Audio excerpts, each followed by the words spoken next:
vécu cette situation au moins une fois dans votre vie. Vous êtes dans un débat.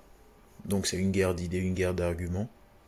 Et il y a l'un d'entre vous qui s'oppose à vous farouchement, mais sans argument. Il s'oppose à vous, mais il ne dit pas d'argument, mais les autres ont tendance à le croire, juste parce qu'il a une posture particulière. Dans un contexte professionnel, c'est peut-être votre supérieur, hiérarchique. Dans un contexte amical, le sujet abordé est peut-être un sujet qu'il a l'habitude de maîtriser.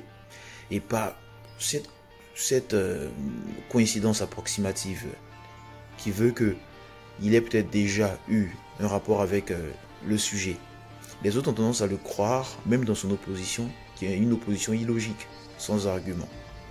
C'est un biais du cerveau. Mais dans ce cadre-là, vous n'arrivez plus à avancer dans le débat. Vous n'arrivez plus à poser vos arguments.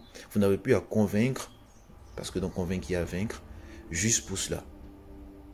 Monsieur, madame, dans ce cas-là, vous avez nécessité d'appliquer ce qu'on appelle la dialectique heuristique. Vous avez nécessité d'appliquer ce qu'on appelle pour les socratiques la maïeutique socratique, l'art des questions. À ce moment précis, n'usez plus de phrases affirmatives, n'usez plus de phrases impératives. Posez-lui des questions.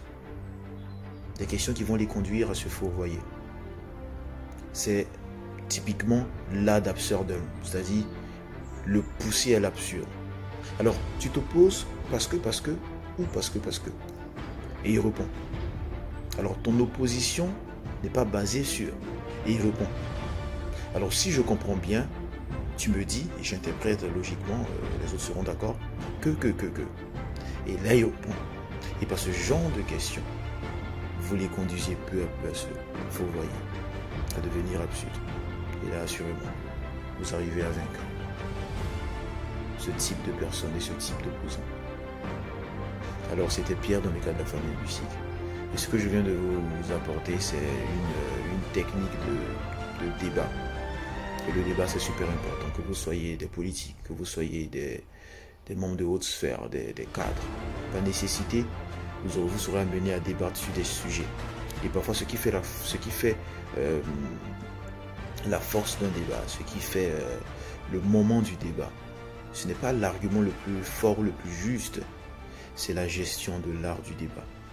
C'est comment il est mené par ses acteurs. Donc j'espère que cette vidéo vous a aidé dans ce sens. Et à la prochaine.